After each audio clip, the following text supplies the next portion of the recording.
दोस्तों, एक सच्ची कथा है जो मैं आपको सुनाने जा रहा हूँ। सन 1947 से पहले की बात है। पिलखुआ गांव गाजियाबाद में दलवीर खां नामक एक मुसलमान बढ़ई था, जिसने 100 रुपये में किसी राजपूत से एक हरा पीपल का वृक्ष खरीदा। इस सौदे में इसाक खां नामक दूसरा बढ़ई उसका हिस्सेदार था। दोनों ने सोचा कि इसे काट बेचकर जो धन आएगा उसे बराबर भागों में दोनों बांट लेंगे। वृक्ष में जान होती है। कभी किसी कारण से ऊंची आत्माओं को वृक्ष की ओनी में आना पड़ता है। वे आत्माएं समझदार और कार्यशील होती हैं। पीपल की जीवात्मा दलवीर खां के स्वप्न में आई। पीपल ने कहा कि तुम मुझे काटने वाले हो, मेरी मृत्यु हो जाएगी। तुमने मुझे 100 रुपये में खरीदा है और जो भी मुनाफा होगा वह सब मैं तुम्हें लौटा देता हूँ। मेरी जड़ में एक जगह तुम खोदोगे तो तुमको सोने की सलाखा मिलेगी। उसको बेचकर तुम्हें जो मुनाफा होगा उससे तुम्हारा सारा खर्च निकल जाएगा।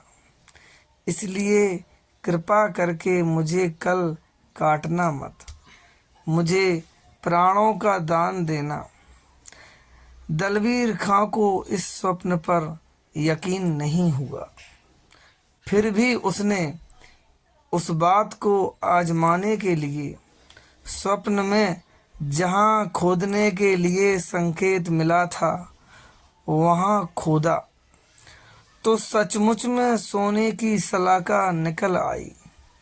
वह अपनी अपार खुशी को गुप्त न रख सका और बीवी को जाकर बता दिया। बीवी भी आश्चर्यचकित हो उठी।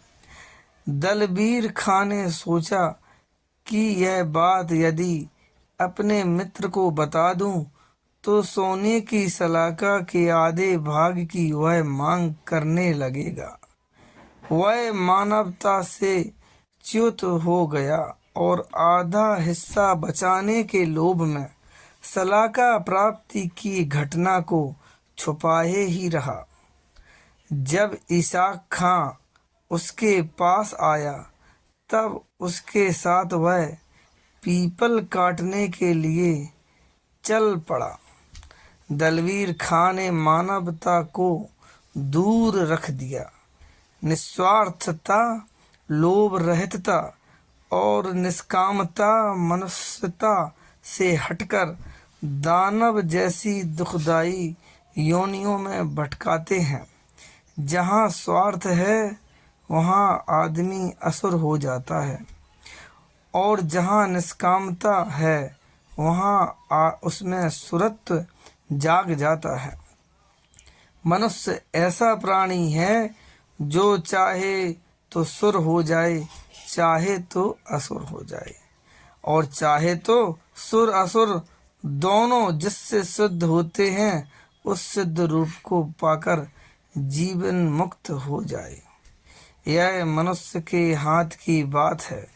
वह अपने ही कर्मों से भगवान की पूजा करता है और अपने ही कर्मों से कुदरत का कोप भाजन भी बन सकता है।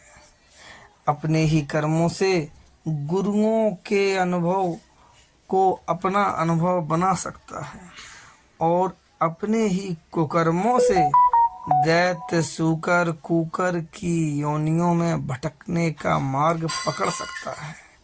मनुष्य पूर्ण स्वतंत्र है। पहले नियम था कि जो हरा वृक्ष काटना चाहे वह पहले गुड़ बांटे, उसके साथ में 2-4 और भी साथी हो जाएं। सबको गुड़ बांटा। ज्यों ही पीपल पर कुल्हाड़ा चला तो लोगों ने देखा कि पीपल में से खून की धारा फूट निकली। सब हैरान हुए कि पीपल में से खून की धारा। फिर भी दलवीर खां लोभ के अंधेपन में यह नहीं समझ पा रहा था कि रात को इसने मुझसे प्राणदान मांगा था। यह कोई साधारण वृक्ष नहीं है और इसने मुझे स्वर्ण के रूप में अपना मूल्य भी चुका दिया है।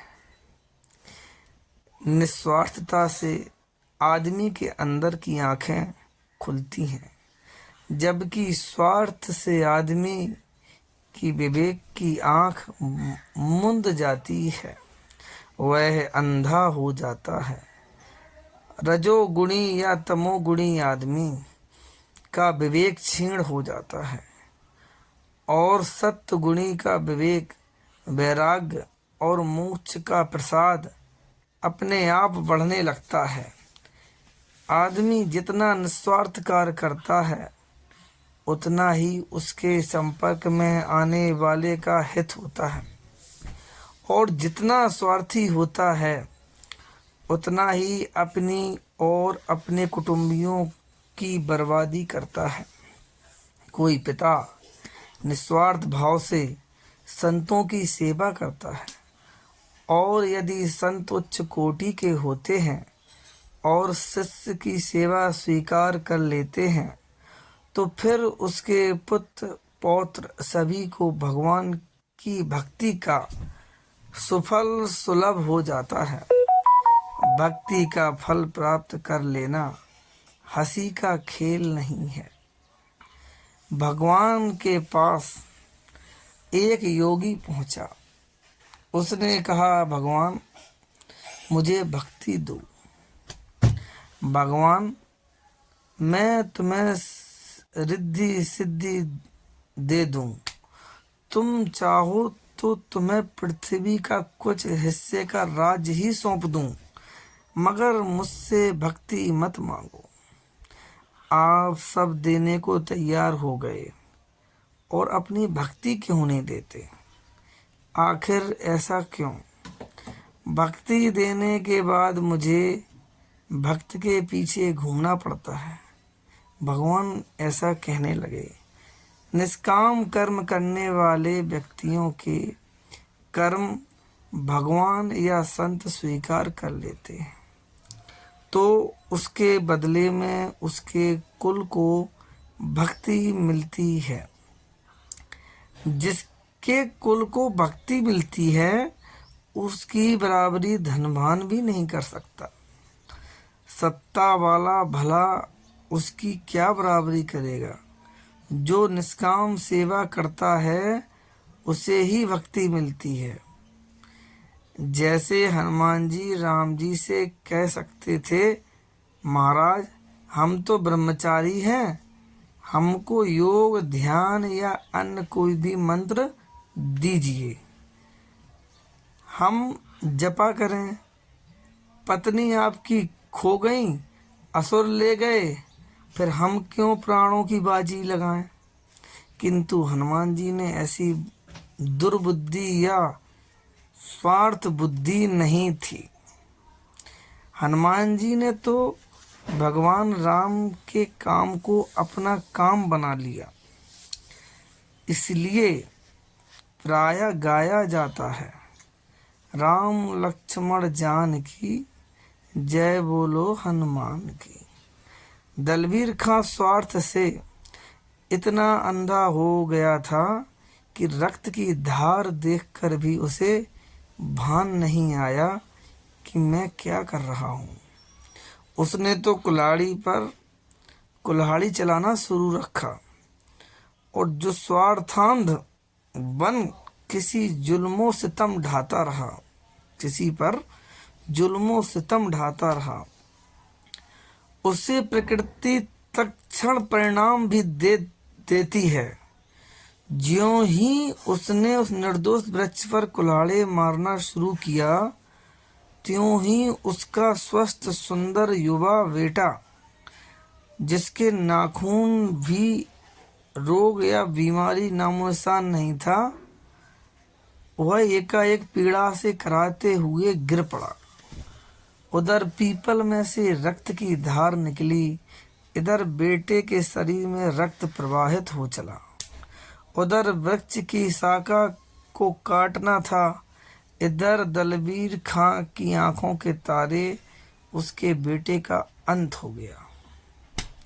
शाम को जब दलवीर खां घर आया, तब घर पर गांव समस्त लोगों को इकट्ठा देखकर शोक मग्न देखा। दलवीर खां को देखकर उसकी पत्नी चिल्ला उठी, बेटा तेरा हत्यारा तो स्वयं तेरा बाप है। इतना सारा भंडा फोड़ते हुए कह दिया। रात को पीपल का संकेत मिला था, सोने की सलाखा भी मिली थी, और स्वार्थ में पड़कर सलाखा तो ले ली। जो 100 रुपए खरीदने में लगाए थे और जो मुनाफा होने वाला था स्वर्ण सलाखा से, इसे उससे भी अधिक द्रव्य मिल गया था। फिर भी इसने उस पीपल के साथ अन्याय किया। कुदरत ने उसकी अन्याय का बदला चुकाया है। ज्यों ही पीपल को काटा त्यों ही मेरे बेटे के बदन में खून की धार निकल चली। हे स्वार्थ में अंधे हुए मेरे पति, तुमने ही अपने बेटे का खून किया है। और वह फूट फूट कर रुदन करने लगी। प्रायः स्वार्थ में अंधा होकर आदमी कुकर्म कर बैठता है, और जब उसे उसका फल मिलता है तब पूछता है, मगर बाद में पश्चाताप से क्या लाभ। जय श्री राम। प्लीज़ सभी लोग हमारे चैनल को सब्सक्राइब करिए। इसी तरह की रोचक कहानियों को आप लोगों के तक पहुंचाते रहेंगे। धन्यवाद जो आपने हमारी पूरी स्टोरी को ध्यान से सुना। नमस्कार, जय श्री राम। मिलते हैं अगले वीडियो में।